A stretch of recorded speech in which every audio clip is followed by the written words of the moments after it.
जी friends, आज की इस वीडियो में हम बात करेंगे इतिहास के उन पन्नों को हम खंगालने की कोशिश करेंगे जिनको शायद ही कोई जानता हो। उस साइंटिस्ट के बारे में, एक साइंटिस्ट जो इतिहास के पन्नों में दब के रह चुके हों। भारत के कुछ गिने चुने ही लोग उनके बारे में जानते होंगे। हम आपको ले चलते हैं 1949 में, जब द्वितीय विश्व युद्ध की शुरुआत हुई तो वे भारत में उस समय क्या हो रहे थे।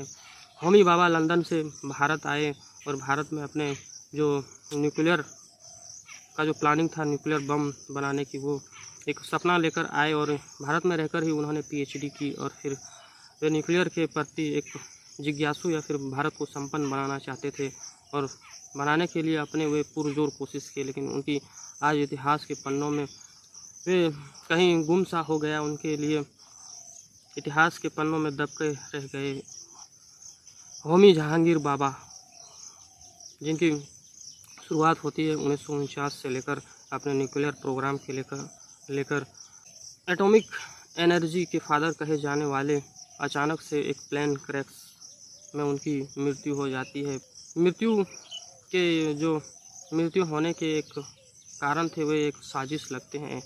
एनआईए द्वारा एक साजिश के तहत शायद उनको प्लेन क्रैश करवाया गया। आइए हम जानते हैं आखिर होमी भाभा इस तरह और कितने बड़े साइंटिस्ट थे। जब 1949 में द्वितीय विश्व युद्ध शुरू हुई तो वे लंदन से भारत आए और भारत में रहकर ही उन्होंने पीएचडी की। होमी भाभा 5 टाइम्स नोबेल पुरस्कार मिल चुका था उन्हें और वे भारत के पहले फर्स्ट न्यूक्लियर एनर्जी का चेयरमैन बनाए गए। एटॉमिक बम बनाने की जो तैयारी थी, वे एक प्रस्ताव लेकर नेहरू के पास गए तो नेहरू ने उसे इनकार कर दिया, क्योंकि नेहरू एटॉमिक बम को लेकर सख्त खिलाफ थे। चूँकि वो गांधीवादी सोच के थे तो इस कारण से उन्होंने मना कर दिया। लेकिन जो भाभा थे उन्होंने हार नहीं मानी और वे लगे रहे एटम बम बनाने के लिए, वे अपने जारी रखे।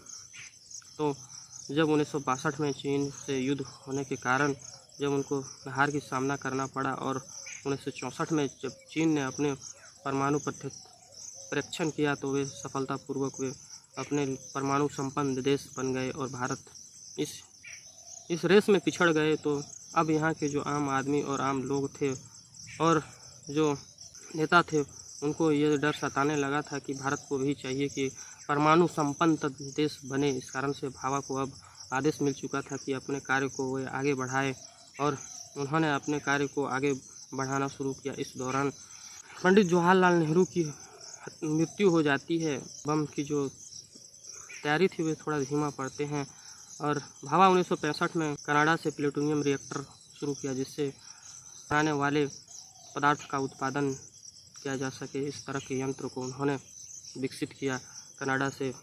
1945 में उन्होंने टाटा इंस्टीट्यूट ऑफ फंडामेंटल की स्थापना की और उन्हें एटॉमिक एनर्जी का फादर कहे जाने लगे भारत में। और फिर उन्होंने 1965-64 में अपने जो परमाणु न्यूक्लियर जो बम बनाने की तैयारी थी वो 2 गुना तेज कर दी और उन्होंने बताया कि 50 न्यूक्लियर बम बनाने के लिए सिर्फ 10 करोड़ रुपए की ज़रूरत होगी और वे 18 महीने में ये कर देंगे।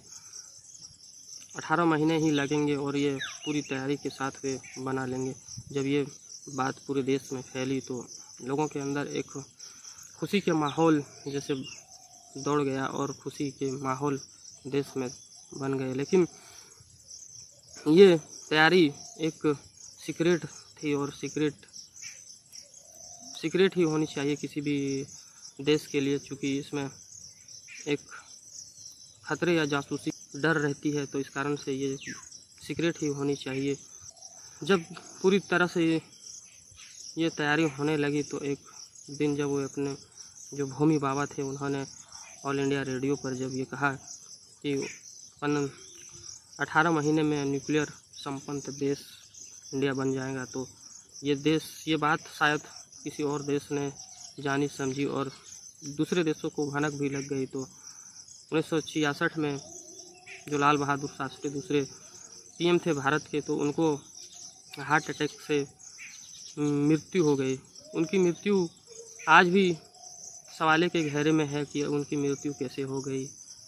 आज तक इनकी जवाब किसी के पास नहीं है। और 13 दिन बाद जब वे होमी बाबा लंदन के लिए वे उड़ान भरे तो उनकी भी प्लेन क्रैश हो गई। और दोनों 2 हफ्ते में 2 जो साइंटिस्ट थे और लाल बहादुर शास्त्री दोनों न्यूक्लियर बम बनाने के बस भारत समक्ष खड़े थे। वो परमाणु संपन्न देश बनने ही वाले थे, तभी दोनों की हत्या हो जाती है, दोनों मारे जाते हैं एक प्लेन क्रैश में और दूसरे हार्ट अटैक की एक झूठी खबर फैलाई जाती है। आज तक ये खबर सच्ची है कि झूठी आज तक पता ही नहीं चला। आज जैसे भारत जैसे इस देश में कुछ इसका प्रमाण साक्ष्य मिला ही नहीं, इसकी खोज ही नहीं हुई कि कैसे मरे। जब उनकी प्लेन होमी बाबा की प्लेन क्रैश हुई तो एक दिन ही वहाँ पे खोज की गई कि आखिर कहाँ गए, कोई नहीं मिला। प्लेन क्रैश में कोई नहीं मिला, ना ही जो ब्लैक बॉक्स होता है जिनकी पूरी जानकारी होती है कि आखिर ये क्रैश क्यों हुए, कैसे हुए, उनकी जानकारी होती है, कुछ भी नहीं मिला। एक प्लेन क्रैश ने सारे सबूतों को मिटा दिए और होमी भाभा की बॉडी तक को हासिल नहीं किया जा सका और ना उनकी बॉडी मिले। तो ये एक दुर्घटना नहीं बल्कि एक ये सोची समझी साजिश थी NIA द्वारा। ये कितनी शर्म की बात है, जब भारत एक उभरता हुआ सितारा बन के सामने आता उस समय उनको अमेरिकी NIA द्वारा ये हत्या का साजिश या फिर प्लेन क्रैश का साजिश करवाया। भारत जैसे देश आज तक इस बात की खोज नहीं कर पाए और नहीं जान सके कि आखिर ये कैसे हुआ, क्यों हुआ। आज भी भारत के लोग जब अमेरिका में जब मारे जाते हैं, जब वहाँ से हथकड़ियाँ लगाकर भेजे जाते भारत, तो भी भारत सरकार मुख बन के खड़े होते, कुछ एक शब्द भी नहीं बोल पाते हैं अमेरिका के ख़िलाफ़। और उस ज़माने में जब प्लेन क्रैश हुई तो भी नहीं कुछ बोल पाए।